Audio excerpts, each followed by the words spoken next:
General of the Army Douglas MacArthur. General MacArthur was the greatest man of the 20th century. An incomparable military genius, he was awarded every medal for bravery under fire that the nation can bestow. He was also a statesman. He symbolized honor, integrity, faith in God, love of country, devotion to duty. He was a discriminating man. Something in him kept him aloof from the pettiness and greed of the faceless crowd. A generation whose political and intellectual leaders teach idolatry of the average man, whose clamor for equality does not mean impartial justice, but enforced leveling of all to dull mediocrity, who have rejected individualism for collectivism, desperately needs a Douglas MacArthur. If other hands do not take up and hold high the flaming torch that MacArthur bore, then his death is an irreparable loss to civilization. That is a summary of my report on General of the Army Douglas MacArthur. The full report after a message from my sponsor. On April 5, 1964, the greatest man of the 20th century went to his rendezvous with God. General of the Army Douglas MacArthur. The old soldier had fought the good fight. His course was run. It was time for him to go.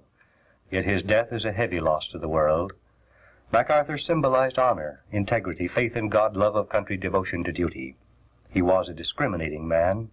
He stood apart from the common herd, not because he was contemptuous of any human being, but because something in him kept him aloof from the pettiness and greed of the faceless crowd.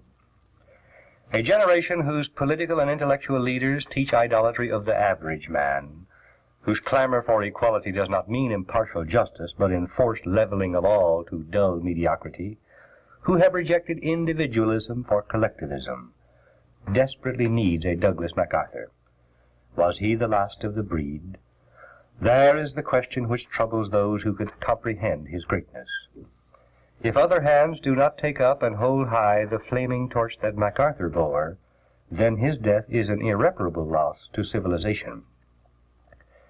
For incomparable service to his country as a soldier in 3 wars, he was awarded every medal for bravery under fire that the nation can bestow, countless non-combat awards from more than 30 nations around the world. In February 1937, General MacArthur warned President Roosevelt that Japan was an aggressive military threat and that the Soviets were involved in Japanese machinations. Roosevelt ignored the warning, but the soldier was right.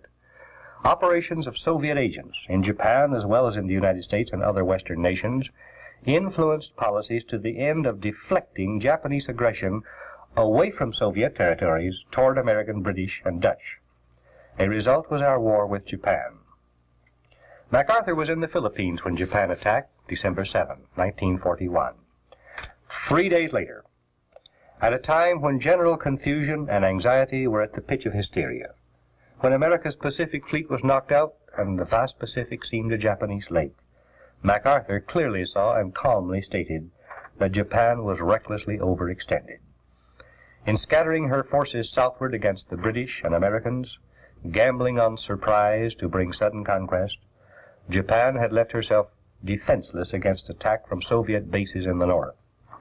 The Soviets were dependent on our help in Europe and could not have denied us permission to use their Siberian bases for strikes at Japan, as MacArthur suggested. But again, the great general's advice was ignored in Washington.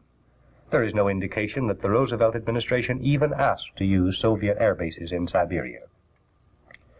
MacArthur's masterstroke would have saved thousands of American lives lost in the savage, island-hopping war of the Pacific.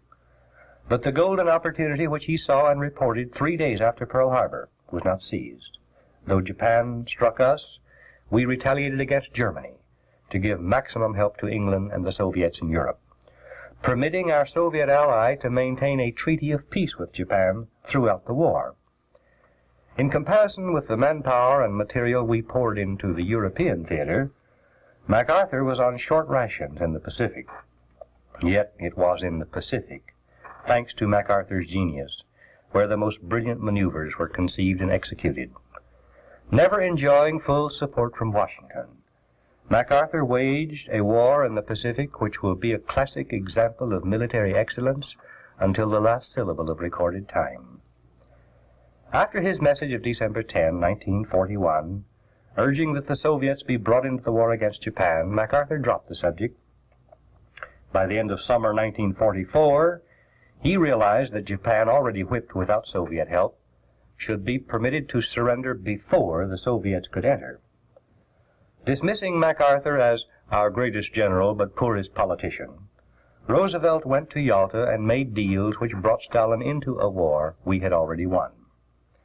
Immediate consequences were the shattered or lost lives of thousands who fell in the Pacific between February and August 1945, and the needless atomic bombings of Hiroshima and Nagasaki.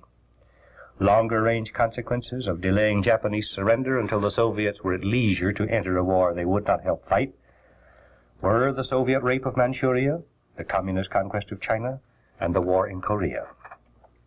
In Korea, MacArthur's greatness as a general astonished the world. In brilliance and daring, the Incheon landing, which MacArthur conceived and successfully executed, has no parallel in the history of warfare. In Korea, 54,246 Americans died in vain because Truman rejected MacArthur's advice, shackled his efforts, and dismissed him from command.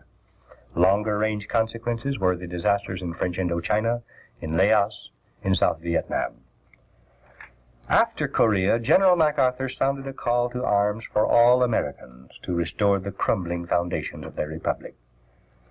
Here are excerpts from one of the last major speeches the general made. Quote, "Taxes have grown so rapidly in recent years that now they are the largest single item in the cost of living. Americans will pay for government this year more than they will spend on food, clothing, medical care, and religious activities combined. Whether we want it or not, we pay now for almost unlimited government. A government which limits our lives by dictating how we are fed and clothed and housed, how to provide for old age, how the national income, which is the product of our labor, shall be divided among us, how we shall buy and sell, how long and how hard and under what circumstances we shall work.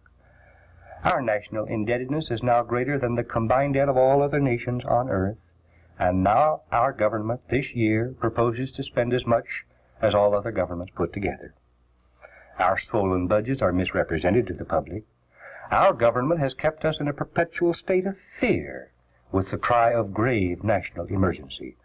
Always there has been some terrible evil at home, or some monstrous foreign power that was going to gobble us up if we did not blindly rally behind government and furnish the exorbitant funds demanded.